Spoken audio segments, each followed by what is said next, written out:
All right, welcome to this week's live office hours. We got some tentative announcements. I guess they're not really tentative. They're just I can't tell you all of it. Uh, we have some awesome announcement coming out tomorrow, as well as another one next week, and probably one the week after that as well, depending on a few things. So yeah, moving pretty fast on a lot of cool stuff, especially on the background here at Aura. So a lot of cool stuff coming. But yeah, Casey, how's everything going on your end? Things are well. Yeah, support and success seem to be operating pretty well. If anyone needs help getting set up, I encourage you to schedule an onboarding call with Finn. He's been doing really well on those calls, making sure folks are set up and having a kind of like a full trial period after getting his guidance. So that's great to see. And yeah, we've got a couple exciting announcements coming up. So definitely keep your ears perked up for those as those come out in the next few weeks. Yeah, tomorrow's going to be a big day, big splash, a lot of good stuff happening, which is awesome. Super excited. Yeah, on the customer success side of things, it's funny you're sharing something the other day in our internal Slack that was like, we have better support than $1 billion something company. Mainly talking about Amazon. You want to talk about what that user was saying? Yeah, it was funny. I mean, I was able to help someone pretty quickly get to the bottom of their issue. I can't remember exactly what it was, but only took a few minutes. And their response was, "Yeah, it's great to actually talk to a human. It's. I wish I could get someone that's actually there on the Amazon end." So yeah, glad we can help folks a little bit better. And maybe Amazon should start taking notes from us in some areas. Maybe they can improve their game a little bit too. Yeah, we've been very intentional about this area of the business, that's for sure. It's funny because when I do lives or podcast interviews, anything like that, a lot of times the expectations on what support will be like is kind of what people expect from other companies, which naturally makes sense. But when I'm like, no, like I publicly share, I don't know if you know this, Casey, but I publicly share our KPIs that we internally have because it holds us accountable, which obviously you guys crush every single week. And everybody's like, is that true? And I'm like, test us. And then they do. And they're like, oh, you weren't joking. That's real. So yeah, we're very, very picky is the term I'm going to use, detail oriented. Take your pick about how we approach these things. And yeah, it's fun. We built this in such a way that you don't necessarily have to talk to us. And if a bot can give you an answer faster than a human can, then like literally in 5 seconds, we'll just do that by default. And if it requires a human, awesome. But like you as a user don't have to escalate it. I really get frustrated when I'm trying to get support with something and I kind of have to force it to give me an agent. I literally have to jump in and say agent, send, and hope I get somebody. And then it takes another like 40 minutes for somebody to jump in. Our system, the way we have it built, like it kind of just happens automatically. It's just like, cool. Like, can we do that for the user? No, send it to a human immediately. So it's really seamless. It's really fun. I love the way we built this. And I know last week we kind of geeked out about the new Finn AI Copilot for support that we're going to be testing out here once we can get off the beta list. I'm so excited for this. It's like killing me on the inside that we're still on a wait list for the beta. So hopefully we can take that to the next level. But yeah, as everybody's jumping in here, we appreciate everybody jumping in. Any questions you have, again, this is open office hour. So it's just open-ended. Any questions you have for us related to Aura, the product, certain concepts like repricing, strategies, min-maxes, anything like that, we're super happy to jump into. I know we released a blog on Monday actually sharing kind of some of the insights from what we've seen with Maven, right? And like to highlight that when we first released Maven internally, so alpha testing just in our internal account, we're like, oh, this is pretty cool. We're seeing some interesting things. We went to beta, so more actual users using it. And we're like, all right, cool. Everything looks stable. It's doing really well. And then we went really public. So the sample size jumped dramatically. And then we started to see these emerging properties, things like getting sales $30, $10 above the buy box. And we're like, oh, that's an interesting thing that randomly happens. And I realized there's a pattern. It's actually far more often than we thought it was going to be. And so we highlighted that, shared some screenshots from the things we found on social media. So definitely not just us saying it's like, here's the actual post you can go to and see it. My favorite one is somebody saying, hey, I'm going to join Aura and see what the hype is about. And 2 days later, sharing a screenshot of us actually Maven increasing their price. Like, oh, there's the hype. That makes sense. So it's really cool to see that go full circle where people are just like, oh, Aura sounds interesting. I'm hearing a lot of amazing things about it. Let's see what the deal is. And then literally 2 days later, being like, oh, I saw it. Like it's that consistent. So it's pretty cool. Definitely. Let's see. Janine has an awesome question here.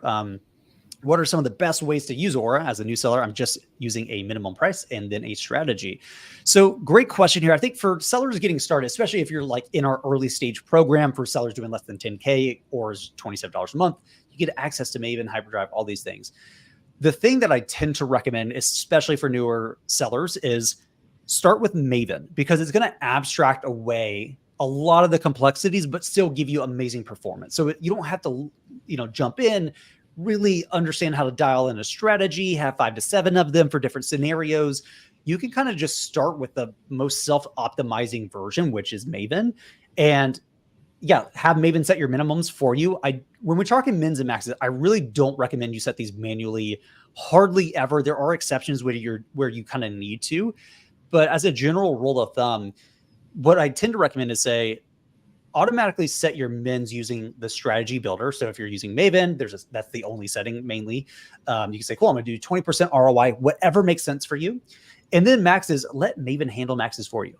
It never makes sense for you to manually set these outside of there's weird exceptions. So I hate to say never. I shouldn't have said never. There's exceptions. But as a rule, it's really hard to set really appropriate max prices because you either set them too low or you set them too high. And yeah, you can set them too high actually.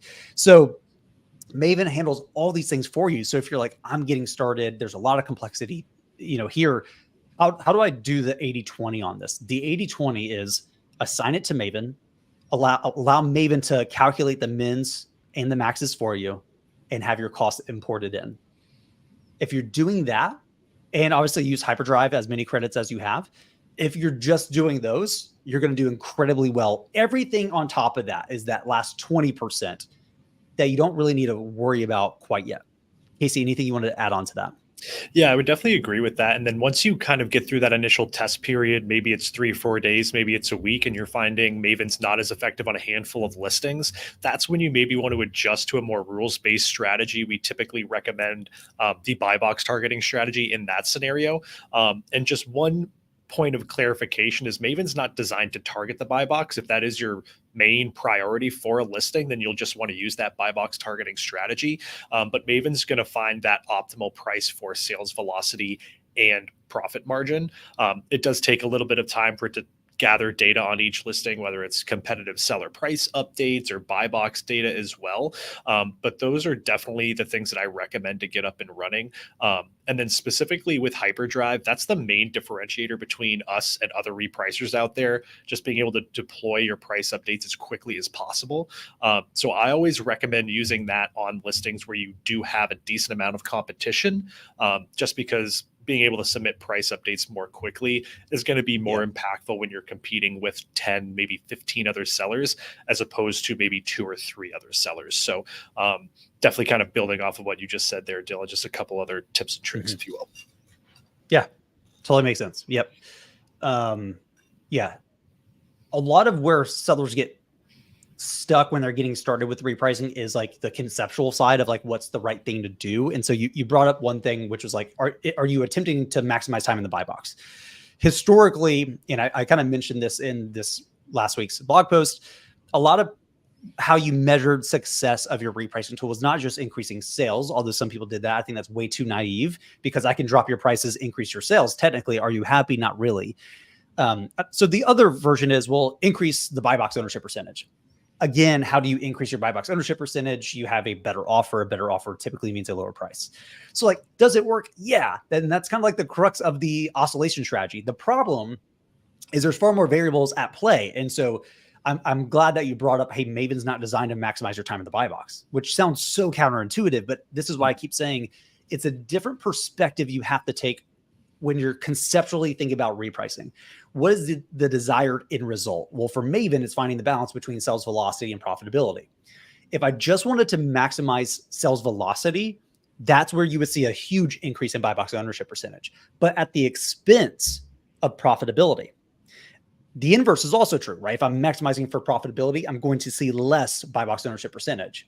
So that balance, you're going to see buy box ownership percentage, of course, but not we're not trying to maximize that, as my point, right? It could be all over the place. And so what's important is when you're trying to measure the success, the performance of Maven specifically on a listing, scroll down to the performance section and look at the trends overall. Don't just look at one variable, one metric and say, is that good or bad? I don't know. It depends. Look at the other things.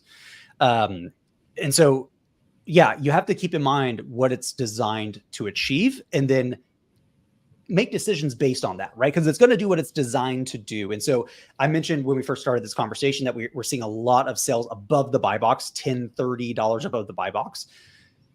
That's a good thing. But when that happens, you're technically out of the buy box. It takes you out of the buy box. So if we were to simplistically say, well, it took me out of the buy box, that's bad.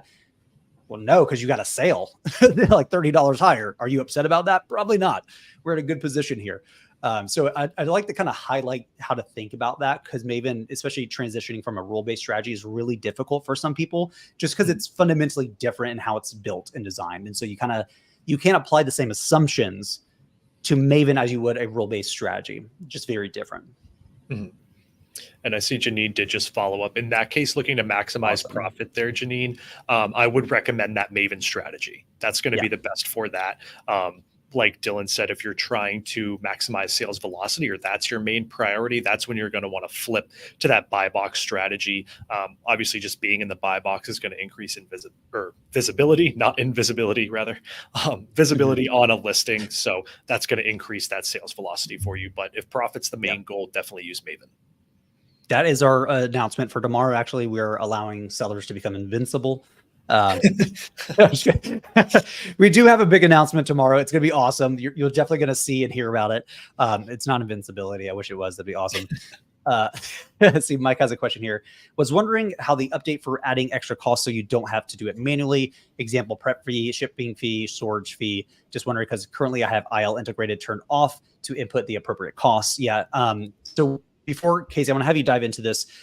Beforehand, though, make sure you're going to feedback.goaura.com, comment on that, upvote it. What we do, and we're doing this tomorrow, every Thursday, we sit down as a team and go through all of our user feedback and say, great, what do we prioritize? What do we need to build next? So a lot of what you're going to see and hear about tomorrow comes from these conversations. But Casey, you want to go ahead and hit kind of where we're at with that right now? Yeah, we're working on a couple of things behind the scenes, Mike, and some of those announcements may or may not be related to that question coming up in the next couple of weeks. We've explored a couple different options, but aren't rushing out a solution because we want to make it most applicable to all sellers. We've explored potentially adding like a separate field for those additional fees, whether it's a miscellaneous fee field, and a couple different options there. So as of now, Mike, with your IL costs and what your costs would be in Aura being different, you will have to continue to do it manually with that upload feature. That's going to be the quickest way to do it in bulk. But there should be some updates coming in the coming weeks, rather, around that should hopefully simplify things for you. But for now, it will be that manual process. Perfect. Okay, so Caesar has a cool question here. What are some useful workflows I can implement? Currently have a workflow doing the yo-yo strategy. And actually, I want to this kind of ties in well with Alan's question here. Scenario: item has 5 sellers and has a price of $49.99. We want to keep the item selling for $49.99. I want to have Aura drop the price by 0.05%, then raise it back to $49.99. Please do a workflow showing this exact method. You got it. Okay, so here's what we're gonna do. Let me pull this out here to its own thing. Awesome. Okay, cool. So I'm going to share my screen here and we're going to do this live. I love when we get to do these. These are fun. Okay, cool. So we are in workflows. I'm going to go ahead and create a little bit of space for us here so we can see a little bit better. Okay, so we're in workflows. We're going to create this together. So we're going to click add workflow. We're going to choose the event. Now, from what it sounds like, you might want to do this at a high frequency. So what I would probably do is schedule, and then I would have this do every hour. That's kind of my assumption. I got comments pulled up. So if you want anything more specific, let me know. Say we're going to do this once an hour every day. And what we're going to do is we're going to create the workflow itself, and the actions are going to be pause repricing. And I'm not sure how long you would want to do it, but you mentioned you want to take it down 0.05% and then back up. So let's assume you're going to do this for 20 minutes, right? So we're going to do this for 20 minutes, and we're going to choose custom price, current price. This is super important. Current price minus 0.05. So what's going to happen is every hour on the hour, we're going to reduce your price by 0.05%. We're going to hold it there for 20 minutes. After 20 minutes, we're going to go back to regular repricing. Now, here's where things get kind of tricky. This is not going to take you directly back to the $49.99 in the case. You're just going to go back to repricing as normal. So, trying to think of how we can hack that because we do it on the hour. So let me think here. If you want to go directly back there, this will get you down and have you reprice wherever the market's at. Most likely what will happen, if I'm just thinking about this rationally, is your competition will follow you down, and that will create some kind of downward pressure, or at least you're competing now at 0.05% down. Pushing it back up, we could do kind of the inverse on this. Again, we're using relative data here. So we're going to say the current price, right? So if I take it down by 0.05, we know it's going to be, but by the time we trigger it to go back up, that may change. See Alan here. That is not how I built it. You're in a different area. Yes. So it depends on what we're talking about here. If we're talking about we want to do this on a frequent basis, we're going to use workflows. If we're talking about using, like, if you're most likely doing this in the strategy side, that's not going to be a workflow. So workflows are going to be, I want at this period of time, I want this to happen and then that to happen. Your strategy is going to be really reactive. So there's no like at this time do that thing. That's really what workflows is designed to do. That way we can say, cool, we're going to have some complex workflows. We have strategies. They don't have to like fight one another, but workflows can take over for a period of time and give it back to the strategy. The strategy knows exactly what to do. To manual build, correct. Nice. Okay. Yeah. So this is exactly how I would build it. The going back up is the difficult part. Casey, correct me if you have an obvious answer to that. Yeah, unfortunately I don't. The main thing with pausing repricing, and most folks use this workflow to ensure that their listings, for lack of a better term, don't become stale at a specific price. Yeah. So by pausing repricing, moving it slightly, and then resuming repricing, it's just going to default back to your assigned strategy settings. So if the landscape of the listing changed in that 20-minute period or however long you have your listings paused, it is just going to default back to those strategy settings. Getting back to an exact price is interesting. You could move it to an exact price with the workflow, but having it go back after repricing resumes is the tricky part because it will look at the live state of that listing. So correct.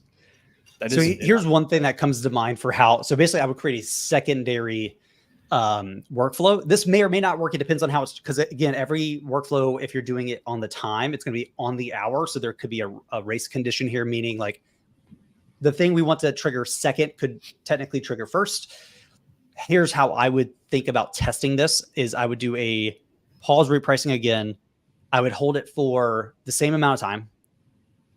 So 20 minutes. And what I would do is do not reprice, meaning I'm not going to change it. So basically the logic here is on the hour, I'm going to take it down by 0.05%. I'm going to hold it there for 20 minutes. I'm then going to have this one trigger at the same time and say, don't touch it for 20 minutes.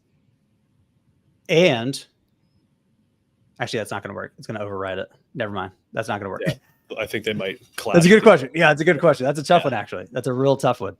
I wish I had a better answer on that one. That's a good one. Yeah, it's the going back up. That's the hard part. Like we really don't build workflows to say go directly here and then directly back there. It's really like you're taking it somewhere and then like reacting to the market after the fact. You could make it more complex, and we could say, actually, let me think about this real quick. So if I do schedule, I could do daily. The way we could do this actually, so it makes it more complicated. So actually, let me share my screen again. I'm trying to build this in a scalable way that does not require a ton of workflows, because ideally you just have like one or two, right? The way you can't, obviously you could do it. I'm just trying to think of like, what's the simplistic way to do it? But I would choose schedule, I would do daily, and then I would choose the exact times I want this to occur. Now I can stack these within a workflow. We can add multiple events, not unlimited. So you're going to have multiple duplicates of this workflow. But basically what I would say is I would say, okay, cool, on the hour. So, I would say 1 p.m. I would also do 2 p.m. I would do the actions that I showed you. And then what I would say is I would create the inverse of that, which would trigger at like 121, 221. That would then take it up. Now, to Casey's point, what happens between there and where the market shifts during that 20 minutes, it's hard to say. So it's all going to be relative. So you can't say go directly back to 49.99. It's all relative. It's like buy box, current price, plus or minus percentage, dollar amount, what have you. But this is a way you could do it. It takes a little bit more work, which is like I'm not a huge fan of.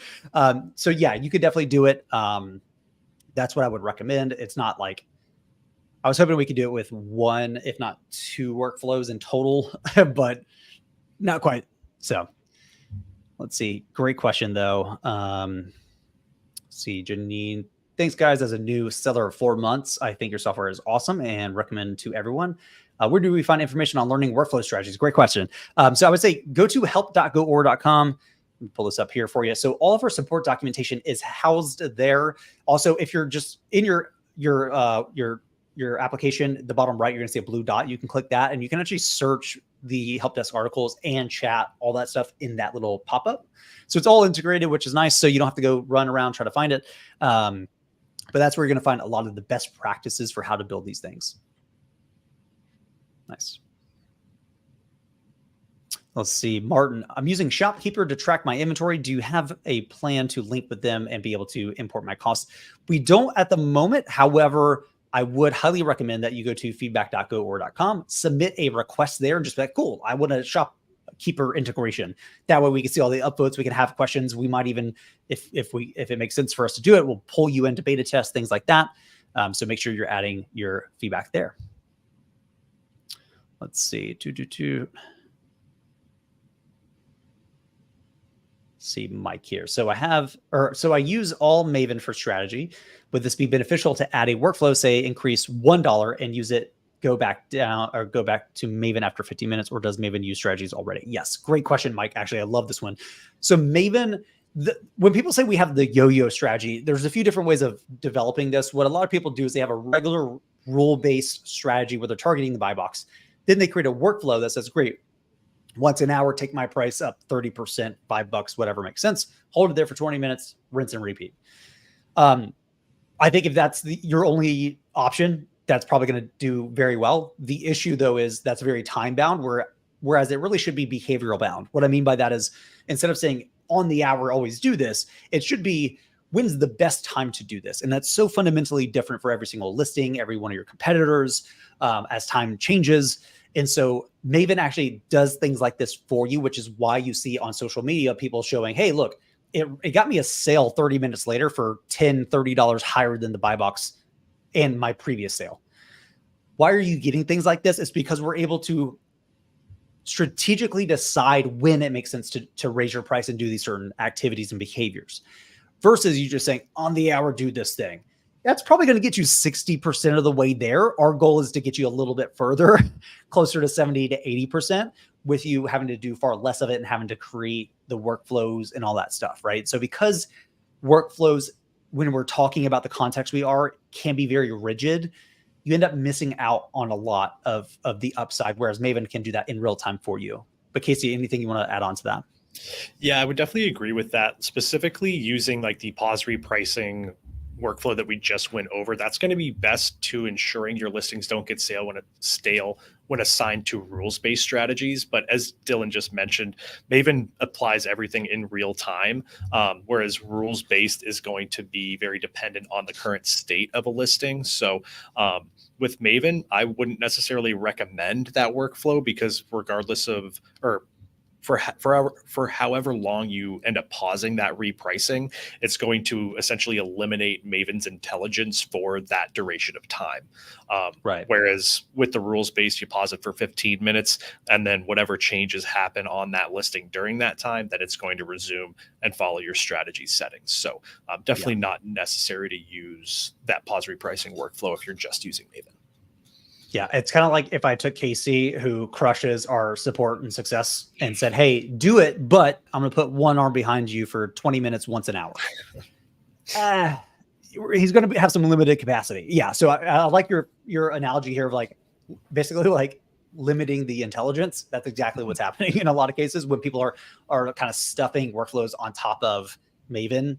Maven's designed to handle itself. So I really don't recommend pairing workflows with Maven in the way we're talking about here. It holds it back for sure. Let's see, follow up here from Janine. So should we not put a minimum price and let Maven do the work since we have our costs in there? Casey, you want to hit that one? Yeah, so in order for repricing to occur, Janine, Aura requires an assigned strategy. So in this case, it would be Maven. A minimum price is required, whether that's manually entered, which we typically don't recommend, or having it auto-calculated based off an ROI or margin metric. Those are two recommended metrics for auto-calculating mins. And then obviously having repricing enabled is that third thing, both on the marketplace and the individual listings. So you will have to have your minimum prices in there. Like I said, we recommend having them automatically calculated based on your costs. With you being new, Janine, one note is if you are FBM or you have any FBM listings, you're going to want to include those shipping costs into the cost field. So those are accounted for. But specifically in reference to max prices, I believe it's under, I can't remember if it's under the first or second page under Maven when you're making that build. But I would recommend having Maven calculate that max price for you. It is intelligent in real time, like we've mentioned. So it is able to update what it determines to be the best max price at any given time based on that state of the listing. But in short, you will need that minimum price in there for repricing to occur. Yeah. And this is kind of what I was saying earlier is like, we rarely recommend that you manually set these, because just because you're setting them at, 15% ROI today, doesn't mean that that's going to be true 2 weeks from now. You might want to go from 15 to 30% ROI. I would rather you have to make one input change, which is taking the 15 to a 30, hit and save, and Aura do all the heavy lifting for you, rather than you having to make all these changes, and your costs can change, the fees can change. And so by allowing us to automatically calculate these for you, if those things are dynamically changing in real time, so is your min price. So there's a lot less things you have to worry about, right? Again, we're kind of trying to get more sellers to transition away from this rigid view of like, I have to set it, to, well, here's how I like to set it. You do it for me as things change. And now it's non-rigid and can adapt in real time as things change, because complexity is here to stay. It's going to keep going on. That's for sure. Wish that weren't the case, but it is. See, Ruthie has a good question here. Would you ever implement add-ons to increase the number of Maven listings allowed without having to jump up tiers? Great question. We have considered the add-on approach. What we've seen lately, those people just jumping to the next tier, because you not only get more Maven listings, you also get more Hyperdrive listings as well. So depending on what tier you're on, I would probably recommend jumping to the next one if you need more. If you're not ready for that next one, that next tier is just too much of a jump for you, and you need something more custom, feel free to email me, Dillon, DILLON @goaura.com. Happy to have a discussion. We're always happy to work with users. So if there's something kind of unique you need, happy to have a discussion. Would love to. Let's see. Artem, great question here. Can you review for 1 sec exactly what is included in ROI calculations and what needs to be factored in by the user? Casey, you want to go for that one? Yeah, so in short, Artem, the main things that are factored in are going to be those referral fees and those fulfillment fees. We're going to automatically take care of those. I know we've discussed low inventory fees, and we're still working on finding the best way to implement those. But any prep fees, any storage fees, or any shipping fees, I should say cost rather, that you incur on a specific listing, you want to include that into the cost field. We do take into account the reduced profit range for low priced items. So Aura will avoid those ranges to avoid those fees for you. But in short, the fulfillment and the referral fees are going to be what's automatically calculated. Any additional costs you take on for a listing, you'll want to factor those in and add that to the cost field. And with shipping, I know it is difficult. There's sometimes a range of shipping costs depending on, the size and quantity of items. So if you do have a typical range, we recommend leaning towards the higher side of that range just to protect your margins, make sure you don't cut them too thin or sell into a negative margin or ROI there. Yeah, great. So what do you suggest strategy-wise for competing with Amazon for the buy box? This is a tough one. John, I wish I had a great answer for this one, because most listings are very different in how Amazon competes, right? So Amazon's behavior itself is very different from one SKU to another. So while I would love to have here's how to react to them, here's what to do, there is no one strategy, because on some listings, they don't have a ton of inventory. They're willing to let you beat them, match their price, share the buy box. On other ones, they're like, no, you have to be $5 beneath us. It has to be such a great offer that we just couldn't decline it. I've seen this personally firsthand. What I will say is Maven is able to test those waters.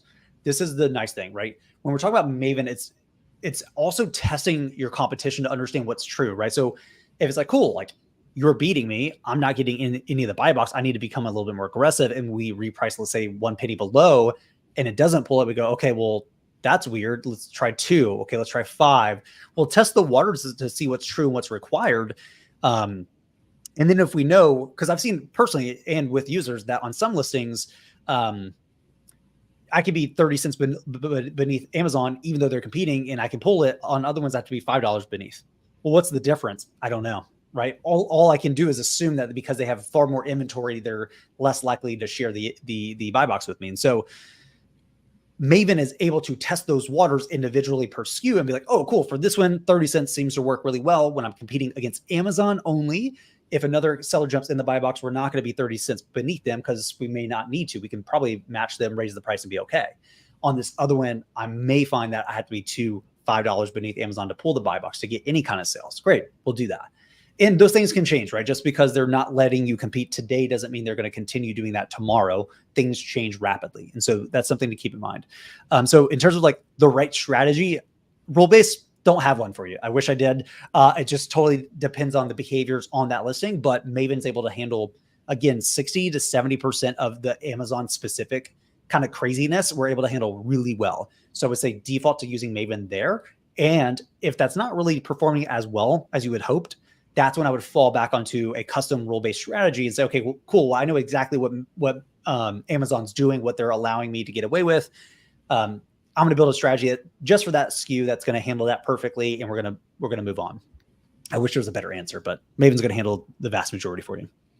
Yeah, and playing in Amazon sandbox, sometimes they like to put themselves first, regardless of what you do. So that buy box algorithm is, some sort of combination of seller rating, shipping times, and price. That's pretty much all we know. There's no official algorithm. Right. It does change per listing. So yeah, I would agree with Dylan on that, just because if you try to price below them, you may end up just taking your own price, and Amazon may keep themselves in the buy box. So yeah, unfortunately, Amazon tends to play the bully role in some scenarios. See, Artem has a follow-up here. Got it. Thank you. Is there a way to add a fixed base cost to all items across the board, or has it to be done individually? It does have to be done individually right now. When we're talking about adding additional like prep fees, inbound shipping, stuff like that, the route we want to take is one that is flexible enough to where you could say, hey, I just basically pay $1 in prep fee for everything. Have one input field that you say, apply this to all my SKUs, versus having to individually do this. So that's on the roadmap. That's coming. No exact ETA, because again, we got some big announcements coming tomorrow, and then next week, and ideally the week after that too. It might be 2 weeks. But yeah, definitely having these discussions. But right now, you'll have to do that individually in the meantime. Let's see, Mike here. I have already put these and voted in the feedback, but any update on Maven deciding on when and which ones to use the hyperdrive on a certain ASIN? Yeah, so basically, this would not be Maven handling this. Maven and hyperdrive work kind of separate from one another, but work really well when put together. But this would really just be an Aura feature as a whole. So basically, Aura saying, let me go through your SKUs, your ASINs, and decide, let's say you have 50 hyperdrive credits, you have 10, whatever, which 10, which 50 right now need it the most and can get the best performance, right? Self-optimization of hyperdrive credits. Yeah, it's something we talk about a lot. We haven't started to execute on this quite yet. It's kind of trying to figure out what is the thing, like how do you stack rank these? Is it just sales? Is it not sales, right? Like there's a lot of different approaches here. So we'll have to circle back to this specifically because there's a lot we're working on right now, but I'm personally really excited about it. It feels almost like Aura becomes more Jarvis-like, right? Like I just feel more like Iron Man's Tony Stark, where I just be like, you do all that craziness for me. Awesome. I feel like a superhero. That's kind of where we're going to get you to. But give us some time on that one for sure. See, Sadiq, glad to see you in here, man. It was awesome hanging out in Miami and meeting you there. Been watching you on, I'm going to keep calling it Twitter. call me an old person, but I'm calling it Twitter. I don't care. But yeah, I've been watching your post, man. You're doing great stuff. It's great. So Autumn, glad we were able to get you sorted out there. Let's see here. Carlos, when a product does not have a buy box, what strategy is advisable to use, or is it better to create a new one? Casey, you want to handle this from like the Maven side and then kind of how you build rule-based strategies to handle this automatically? Yeah, so if your main goal there, Carlos, is to get in the buy box, you're going to want to use the buy box targeting strategy. That's a rules-based strategy. If you go to build that, the pre-configured settings in that strategy are our best recommendations for winning the buy box. So I definitely still recommend checking them out, making sure that they look good to you based on what you'd like to do. But that's typically what we recommend there. With that being said, if you're more focused on margin, maximizing that profit coming into your pocket, Maven is going to be that best option. Maven will Maven will really just assess a listing based on its current state, previous sales prices, current buy box data, previous buy box data, and just helps get the most out of your listings. It's not going to focus on getting you into the buy box, just maximizing that margin. So it really depends on your goal there, Carlos. But if you're just trying to maybe focus on sales velocity, maybe that buy box targeting strategy will be best, whereas Maven finds that balance between margin and velocity. So really two options there. But if you're really just looking to get in the buy box, you want to use that rule-based strategy. Yeah. So one thing that I kind of want to, hitch onto the back of that is like Maven's automatically going to handle suppressed buy boxes. So if you don't have one there by default, it's going to do that. You can definitely configure it to say, hey, I don't want you to do that. So to Casey's point about like maximizing profitability, there are exceptions. There are times when you don't want to unsuppress a buy box because you're still getting sales. You don't have a ton of inventory and the margin's massive. We're good here. So you can tell Maven, hey, don't do that. But by default, we're going to. You can also design your rule-based strategy to say when there's no competition. And the way this works very easily is you say my competition type is the buy box. So if we're targeting the buy box on the pursuit section, it says when there's no competition. If you change the word competition and substitute it for your competition type setting, that technically reads when there is no buy box. Do you then say lower my price by my current price by 2 pennies? That's going to happen every 2 to 3 minutes until one of two things happen. You either reactivate the buy box, in which case we go back to repricing based on your rules as normal, or we hit your min price. And then we would say, great, what's your settings for when you hit your min price? Do you go to your max price? Do you stay there? That's up to you. So in either way, we recommend unsuppressing on, again, generally, there's always exceptions, but generally we always recommend reducing that price, getting the buy box reactivated. Just because it got suppressed at 24 doesn't mean you can't reactivate it at 23 and raise it back up to 24 and a half. I've seen this. I've done this. So what's nice is Maven's going to do all that for you, which is nice because it probably has happened to users and they've never realized it because Maven just kicked in and said, cool, I got this. And it's 3 o'clock in the morning and you never noticed. That's where you want to get to. It's like, you don't really have to think about it as much. Let's see here. See, Michael, cool requests here. Would love to see the pricing activity page showing the listing info and not just the SKU. A lot faster to see the listing is being changed if I don't have to click through to see each one. Yeah, I totally agree here, actually. So kind of transitioning, this is a big thing we're kind of talking about here and there, is like getting away from the IDs and more to what are called like friendly names, right? So instead of showing like the SKU is a bad example. But yeah, actually, on pricing activity, instead of saying, here's the SKU, we say, here's a product name. Right? Or in the address bar, instead of saying, here's the listing ID, which is specific to us, here's the SKU or the product name. Yeah, totally agree here. It does make it a little easier to just see kind of what's happening and not have to be like, oh, well, there's the strategy ID, but what's the strategy name? Or, another example here is we show the competitor seller ID, not the seller storefront name. The storefront name would be considered the friendly version here. Just easier to be like, oh yeah, I know that. Nobody knows seller IDs. At least most people don't. I don't know if you do, Casey. I don't. So yeah, totally makes sense. Love that one. Michael, as a note as well, Michael. Go ahead. Sorry. I was going to say as a note on that as well, Michael, if you click on the buy box data on a specific SKU page, it's going to show you a list of seller IDs and their current price on that specific listing. If you do click on that seller ID, it will bring you to their digital storefront, if you will, so that you can kind of identify that seller there. And then in regards to the best strategy for liquidation, if you go to our help desk, we actually have a help article around creating a liquidation strategy, but essentially it's going to be targeting the buy box, and then I believe setting your ROI to 0% or whatever you're comfortable with. Right now, there's no way to have Aura set a negative ROI or negative margin auto calculation, if you will. So if you do want to just sell something at a loss, kind of cut ties and just offload inventory, you're going to want to set that min and max pricing section to manual, and then manually enter that price. That will allow Aura to go beyond zero into the negatives just to help you offload that inventory.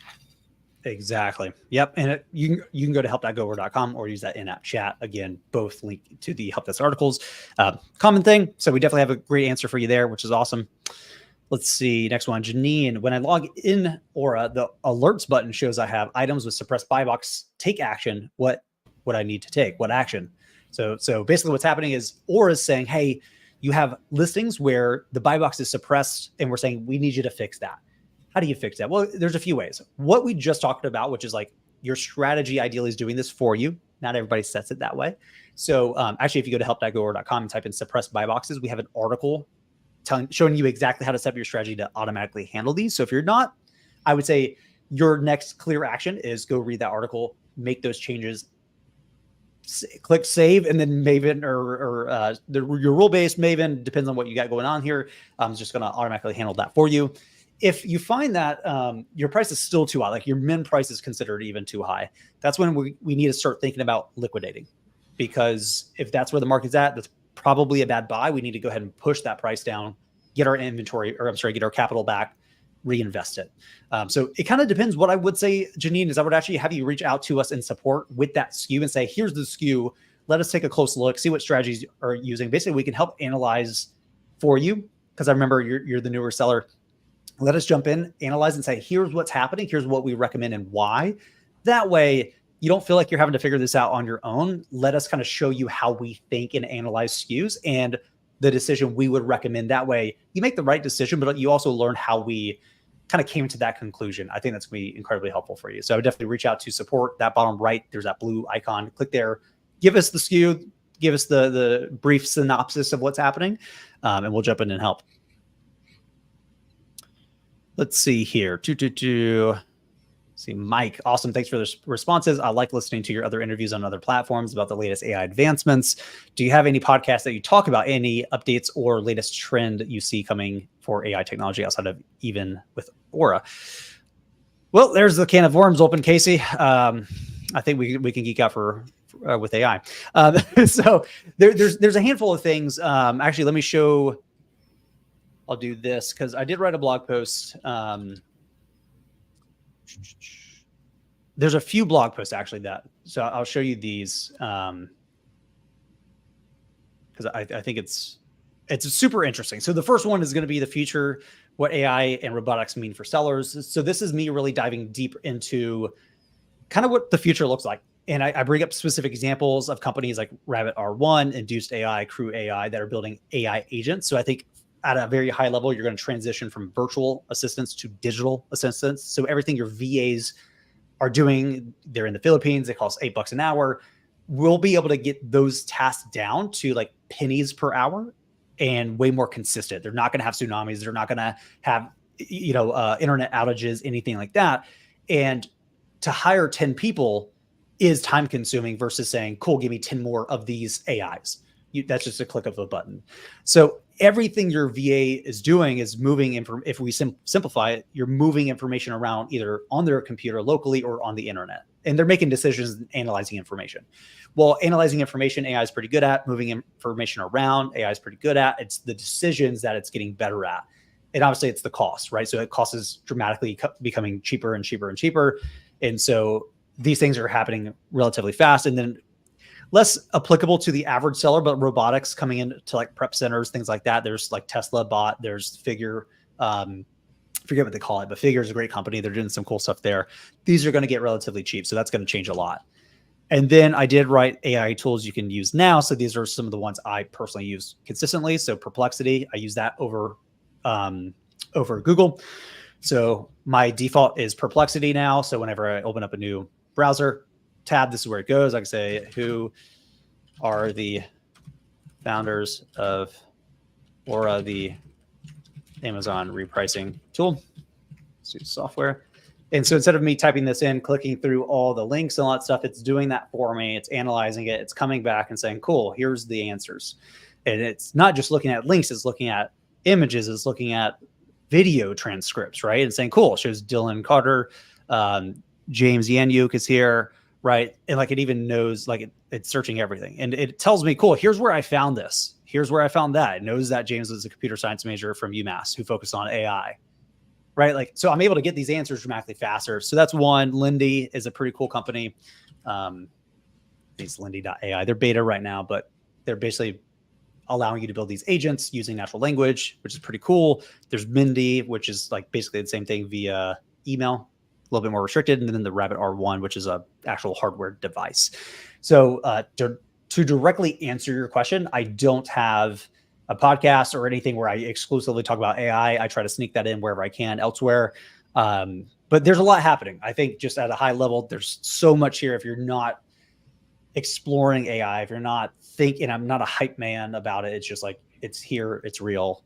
You can build amazing things. Literally tomorrow we're doing Lunch and Learn, and I'm doing a Lunch and Learn teaching how to build AI agents and prompt engineering. And I'm not a software engineer. Like, this is real. This is here. It's amazing. So a lot of cool stuff. But yeah, I would say YouTube, Twitter's amazing for AI insights because things are just changing so rapidly. So Alan, appreciate you making the time to come hang out with us. Definitely awesome. Let's see. Here's a good one from Sam. I want to start lowering my minimum after 30, 60 days. Is there a good way in order to find out how long the item has been active for so I can lower my margins accordingly? Casey, you want to hit that one? Yeah, so if you go to the listings page there, Sam, you'll be able to scroll to the right, and there will be columns telling you the number of inventory and their age. Specifically, I believe it's 1 to 30 days, 31 to 60, 61 to 90. We've explored adding more columns. I can't remember if we've actually done that yet or not, but that'll be the best way to actually see, hey, these listings have X number of units that are 30 days old or 60 days old. So that'll be the best way to kind of consolidate that into one section and find, hey, these 10 listings now moved into the 60-day range. Let's lower the min price on those. And then you can obviously just change those min prices. If you don't want to affect the strategy, you can change those min or max prices directly on that listings page as well. So that'll be kind of the best working method, if you will, to kind of take care of that.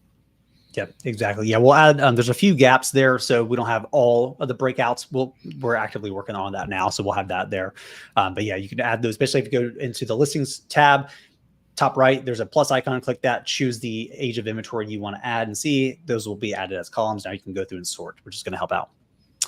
See, Barton, I'm a Canadian seller. Is Maven, or does Maven work differently here in Canada because there is less competition?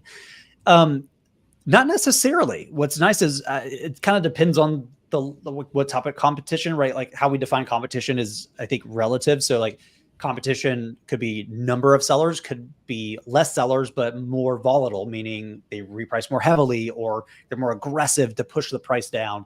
So competition, when we say competition, I think about it multidimensionally because I think you kind of have to. So from that point, it's less that like Maven's not going to work as well or anything like that in a less competitive market, because it could be competitive in very different ways. What I will say is I've seen Maven work on less competitive listings as a whole. So not a lot of competitors, nobody's really actively repricing too much. And that's totally fine because we're calculating that optimal price. And so here's what's amazing. We're not just looking at your competition. We're looking at the optimal price, and that's the desired price we can get to, right? How we define success with Maven is you plus the buy box, ideally, maximizing the amount of time it's at the optimal price. And that optimal price can fluctuate, right? As competition changes, so the supply changes, the demand can change and your supply cannot change. Your competitors can be held completely, stable, and there was a huge increase in demand or a huge decrease in demand. That does change things. And so what we're able to do is say, well, actually, Maven works really well when there are competitors, of course, but even if you're the only seller on a listing, there is no competition. we can still reprice because the optimal price itself can fluctuate. We've tested this with a bunch of different SKUs, and you can see, cool, like we started here, we're the only seller, but Maven found actually you could raise your price by 20% and still be at that optimal price and do incredibly well. But then a competitor comes on, now we're competing up here, not down here where we first came in.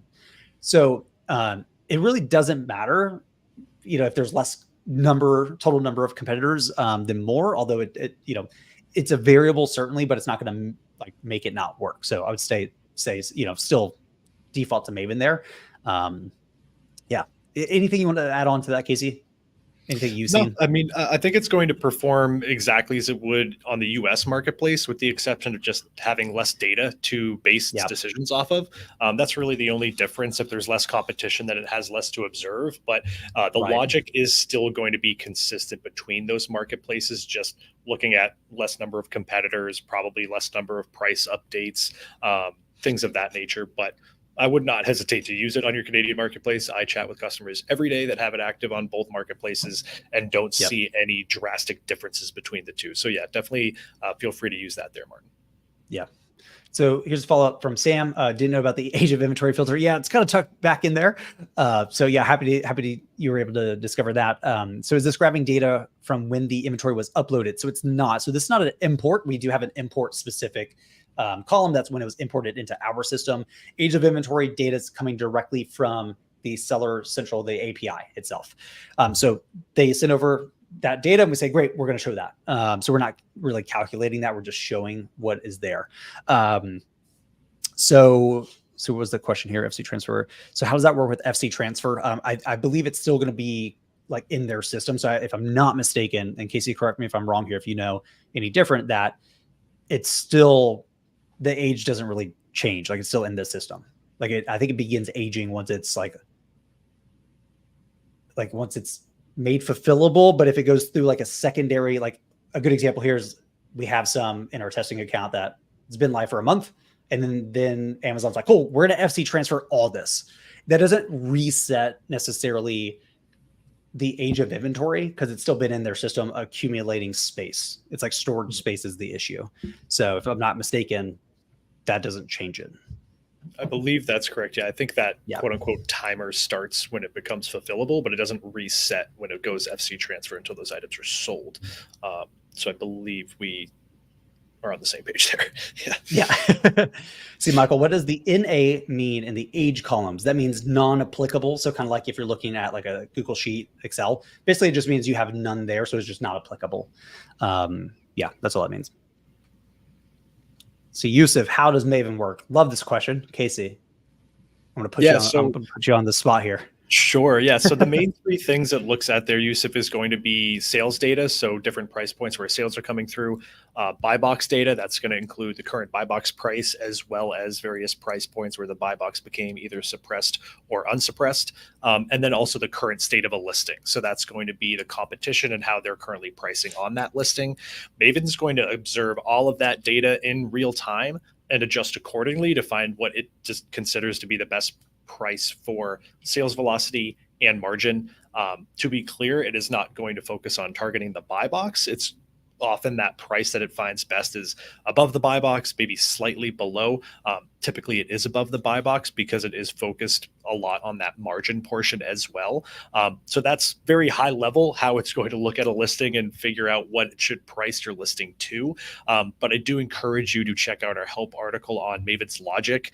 That goes a little bit deeper into specific scenarios, repricing scenarios, whether the competition's matching you or pricing underneath you, and how it will typically handle those scenarios. But in short, it's going to look at that current listing state in addition to previous buy box data, previous sales data to find that optimal price point. Yep. Nice. Great. See, so we got a few more minutes here, so we're going to wrap it up with some additional questions. So if you have any more questions, please make sure you throw those in here. We want to make sure we get to as many as we can. And thanks for everyone who's joined today. It's been awesome, really engaging, which is fantastic. It's great for us. We get to dive into a bunch of different things, especially if I can talk about AI and share my screen. I feel like that's a solid win for me. So that's fantastic. Yeah, it's great. Yep. Yeah, big day in office hours for us. A lot of engagement, a lot of different scenarios coming up. So yeah, it's been a fun session. Exactly. Nice. So we'll give it a few more minutes here. If nothing comes in, we'll go ahead and end. Let's see. See, John. Try to go for John, and then Michael came in. It appears the low inventory fee are calculated into the pick and pack fees. Is that correct? Follow up. If it is included, will the fees fluctuate based on the inventory level structure that AMZ has outlined? Casey, do you know this off the top of your head? So I don't, John. Someone else did come into chat earlier today and point this out that I know we've talked internally about finding ways to implement the low inventory fee, but they did see that between the Amazon calculator and the way Aura is currently calculating those fees, those do seem to be being factored in right now. I do have a little time scheduled later today to check in with our chief engineer here. So I will be asking him that question just to make sure I can get back to you folks with a more clear answer. But I think the good news is that if they are matching the Amazon fee calculator, then they should be accurate. But I will double check, as I know there's been a lot of discussions on the best ways to implement that.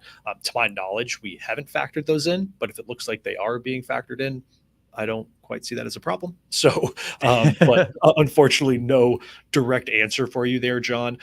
Feel free to come into chat early tomorrow morning, and I will most likely have the answer for you by then. Yeah, it seems like Amazon's testing some different things. Possibly this is the hard part about what we do, is they're not just like, hey, we decided this, here's how it's going to work. Sometimes they do that. Other times you just have to discover it and like, oh, that's what they decided. Now we know. Cool. Let's make some tweaks here. So it's possible that they are testing, factoring them in differently, in which case, if that is the case, cool. If not, this is why we try not to move too fast on things like this, because Amazon will make changes, and the Band-Aid solutions here don't always correlate to the right solutions, or it ends up being a huge wasted effort because Amazon's like, oh, we can just make it easier this way. And like, cool, we could have done nothing and got the upside here. So we try to kind of, with big things like this, we try to kind of pay attention, watch, see what's happening, see kind of how Amazon's making decisions and thinking about things, and then making our decision based on that, because things can change rapidly. This is the tough part about building software on top of another platform, is they can just make a change and not have to tell you. And you really just have to be able to respond very quickly and make the right decision for your users and your customers. So we try not to go too fast on certain things for this kind of reason. So hopefully Case will find some good insights there. Let's see, Michael, any advice for keeping minimal number of strategies while also targeting buy box when min price is higher than the buy box? Okay, so in terms of keeping the minimal number of strategies, what I tend to recommend in Maven, liquidation strategy, you might have to have another one. That's like a good benchmark there. So 3 is probably a good solid thing there. In terms of what do you do? How do you create a strategy to target the buy box when the min price is higher than the buy box? The answer is you don't. Unfortunately, that's just the way it is. So if the buy box is higher than your min, or I'm sorry, if the buy box is lower than your min, either wait it out if it's a short-term fluctuation, because that can happen. Look at the Keepa data. Or number 2, you got to lower your min, right? You're not going to get sales, period. So that's just a tough pill to swallow. We try to be frank about those kind of things where it's just like, hey, lower your min price. Like that's the easiest solution here. It's less of a strategy problem and more just the range that either Maven or your strategy is able to play within. If that range is outside of what is possible, nothing's going to happen. Casey, anything you want to add on to that? Yeah, one thing there, Michael, I do agree with Dylan. Lowering your min is going to have the biggest impact in terms of increasing those sales and remaining competitive in the buy box. If you're using a buy box targeting strategy or a rules-based strategy, under Pursuit, there is a section that is labeled when the competition is below your min. What would you like to do? The options are going to be stay at your min, go to your max, or stay at the current price when that competitor falls below your min.